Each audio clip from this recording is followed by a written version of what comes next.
guys? Welcome to the Son of Wonder. Today we're going to be talking about my top 5 picks for the worst of the 2023 released films. So let's conversationalize.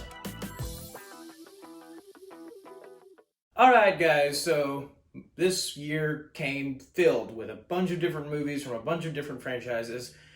And even though I did like a lot of them, there were also these ones that I particularly did not enjoy.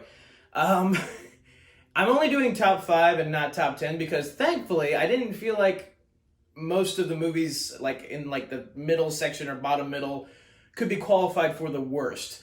I am not one of those people that sees every movie that comes out this year. I saw, in relevance to how many movies came out this year, I saw relatively few. But these were just movies that I particularly did not enjoy at all. And so I felt like if I'm going to do a best list, I probably should do a worst list. And even though it's only 5, I did not think these were good at all. And I know I had said in my best of 2023 list that I was biased towards superhero movies, but most of these movies on this list are superhero movies.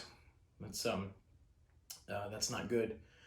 So let's get started. Number 5, a movie that a lot of you who have seen it might be very mad at me for putting it on this list, but I have to be true to my own thoughts on things, and I did not enjoy this one. I had high hopes. I'm not really a particularly big sci-fi guy. I am a space fantasy and fantasy guy, much more so. So, you know, if other people enjoyed this one more, obviously that makes sense. They're probably more like sci-fi interested.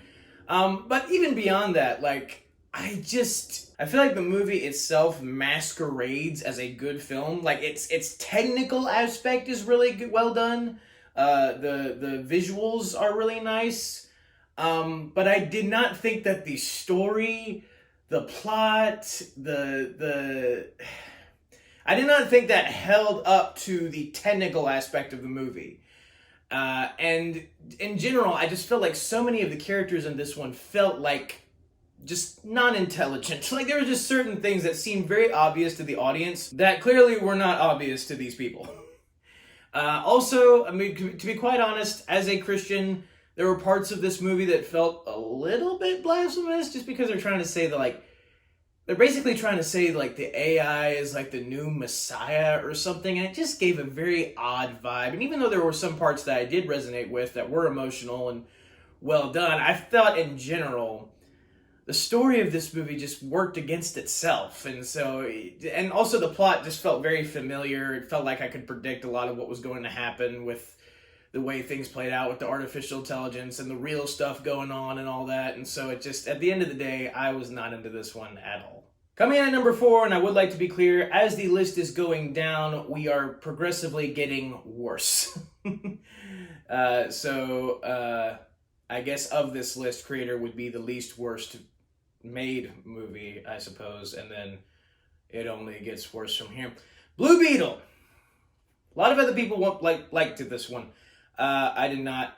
Needless to say, I don't like the family thing. I really wish that they just would have had Jaime Reyes be like the main superhero and like save the day and not like he be the main character and not just have like, okay, yeah, the family has some funny moments, but I don't think it's necessary. I don't think it's necessary. I don't like when they do that. I just like if it's just normal civilians, then I just want to see a superhero movie, not a super family movie. Also, it feels way too generic. I mean, it's another guy who finds another suit and fights a couple villains. And like in the finale, it just feels like everything is overdone. Everyone's screaming and yelling and it doesn't feel real. Like I get that, yeah, like it's a very intense situation, but I feel like they just overplay it and there's no like, I suppose like there's no subtlety to like emphasize like the nuance of this situation. Like there's some good stuff here. I like the relationship with the dad that Blue Beetle has with his dad and how that affects, that motivates him going forward as a superhero. But also, they just like sneak in some stuff like, oh, well, the Ted Kord, the original Blue Beetle, like he wasn't the best dad and all that. And I feel like they just constantly want to bring down the original versions of these characters so they can just, replace them with the new ones. Because Ted Kord was the original Blue Beetle in the comics. But yeah, no, I had a lot of issues with this one, and like parts of it just felt cheesy and not well executed, and some of the stuff like wasn't even set up properly that happened in the third act. So not a fan of this one. Coming in at number 3 for the worst movies that I saw this year. Ant-Man the Wasp: Quantumania. If you can't tell behind the picture behind me that this is one of the worst, then I just feel like it's pretty obvious. This movie was terrible. It was terrible. The VFX were terrible. The story was terrible. Writing was terrible. All of it was terrible. I mean, again, just MODOK. I mean, come on. Look at that. I honestly feel bad using that as the picture for this movie, because that means you guys have to look at it for as long as I'm talking about it. But no, just that alone, like the choice, and I guess minor spoilers for these movies, but whatever. The choice to make MODOK Darren Cross, like from the villain in the first Ant-Man film, Yellow Jacket. I can't. That is so nonsensical. And and also by doing that, you completely rid MODOK of all of his potential as a character to be in the MCU. I wanted him to be in the MCU. I thought they could do some really cool stuff with him because he's an interesting character from the comics, and then you just make him a previous character that was already just kind of there, not really a lot to this character in relevance to the other like Marvel villains that have actually been really good. And then you make him MODOK. Just wow. But beyond that, the CGI, just wow. Awful. So awful looking. And the story that they choose is just like, first of all, it's boring. I don't find any of the quantum realm stuff all that interesting. Wasted potential with Kang. It's like what everyone says is true. Like he literally got beat by MODOK and some ants. And I think at the end of the day, the main problem with this one is the problem that I figured it would have before even seeing it. And that is, or I was worried it would have before even seeing it. And that is, when I heard that Kang the Conqueror was going to be the villain of an Ant-Man movie, that did not compute. Because if you know anything about Kang the Conqueror from the comics, he is Avengers level threat, like universe level threat. He's insane.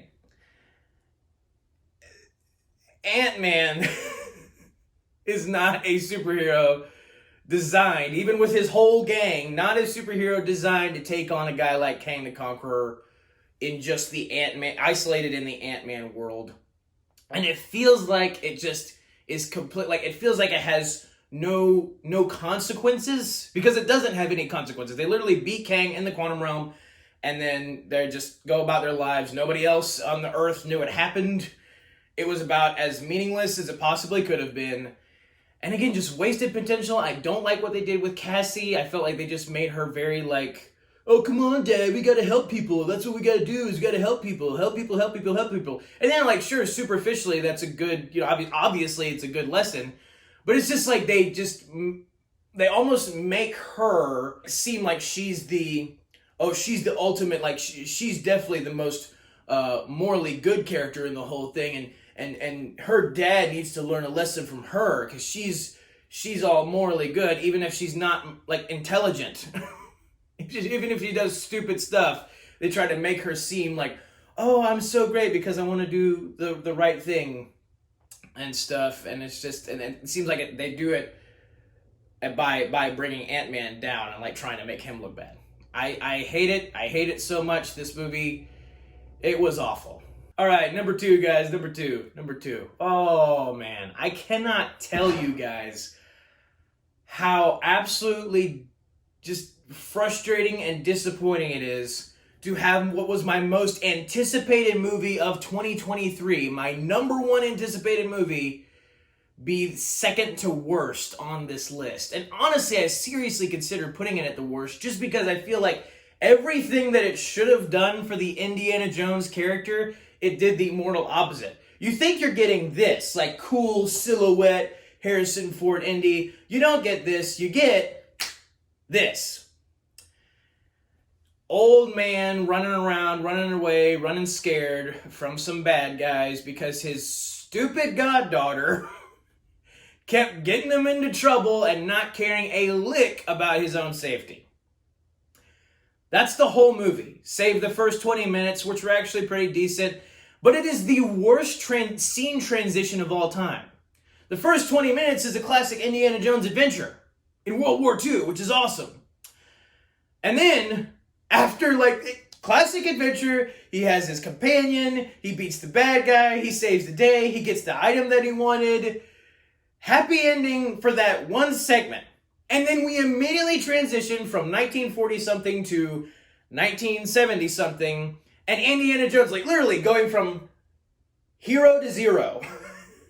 Triumph, yay, classic Indiana Jones, to old man lying down in his chair, passed out watching the TV, drunk.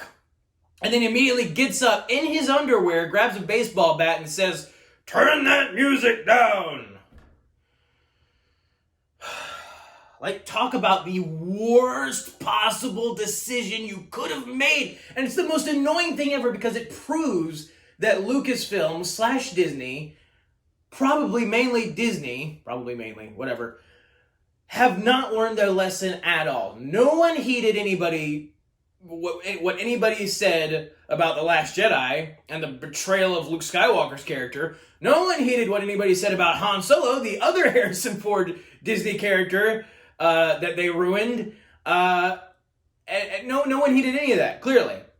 They just keep making everybody's heroes, the classic heroes, the ones that didn't give up, the ones that had determination, the ones that were genuinely great heroes at heart, and just making them miserable and just scared and alone. And the worst part is that even what was previously the worst Indiana Jones movie, Kingdom of the Crystal Skull, even that at least had Indy end on a happy note with marrying Marion. And this one, we begin the movie with tearing that down and just making him basically pretty much divorced and just depressed. And then on top of that, he's getting ridiculed the entire time by his goddaughter, Helena, and it's just legitimately, it feels like the most disrespectful thing ever, just to, as if they're trying to prop her up, and as if the audience doesn't know how terrible of a person she is. She repeatedly tries to get him killed, or at least lets the situation happen as it does to where he could totally get killed. And it's the most annoying thing ever. It's not a good ending for Indy at all. And such wasted potential with some even the side characters too, like the villain, wasted. Antonio Banderas is in this movie. Absolutely wasted. So this might be the worst, as far as just potential wasted of the movies this year. Oh boy, but there's another one that topped them all, or should I say, broke through the basement. And that movie is number one on my worst list of 2023, The Marvels. Now, if you saw my out-of-theater reaction for this movie, you probably guessed that this would be number one on this list. Yeah, it is. And I struggle because Indiana Jones and the Dial of Destiny was infinitely more of disrespectful, destroying the legacy of a character, again, as Disney has been prone to do. This movie doesn't destroy the legacy of anyone, particularly. This doesn't, offend the fan base in terms of, how dare you take this thing that I love and ruin it. But it is just so bad on every level, indescribably bad. I believe that this is truly the Batman and Robin of the MCU. I mean, Batman and Robin probably is still worse, but this one takes the cake. It is like the culmination, like the precipice of everything that was dumb about the MCU that has come before in these past couple years, culminated into this one movie. The villain is awful. The villain is terrible. Like, legitimately, the villain, like, she's like saying stuff. Like, I feel like she's overacting. Like, it's an overacted performance. Like, she's trying to be really intense and stuff, and it's not believable at all. It feels like just like a bad play. And honestly, this whole movie feels like just a really bad cartoon, because any ounce of logic or the grounded nature of superhero movies, in any aspect, is just gone. We have completely, like, there is stuff that in this movie that I don't even think cartoons would have done. It's that bad. Like, they're trying to suck the air and the water from other planets. They're trying to suck the energy of the sun with some kind of random portal thingy that is barely explained.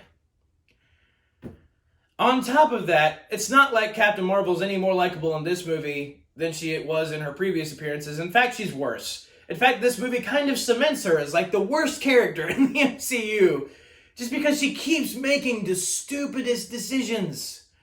It's like, no, we're gonna keep fighting, and no, we gotta leave these people. We can't save them, even though you totally could, because you can recharge the sun by the end of the film. Oh my gosh!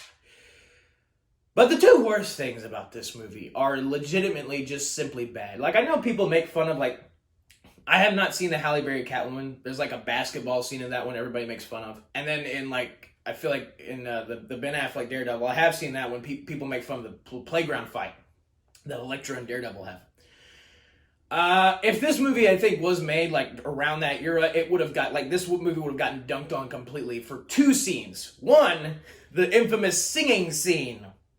I'm not kidding. There is a musical number in the middle of this film. A musical number. A spontaneous musical number in the middle of a superhero film. In a universe that previously had some realism to it. That was the point. Is it was trying to ground it in a world so you could believe the characters and you could believe that the characters were real people.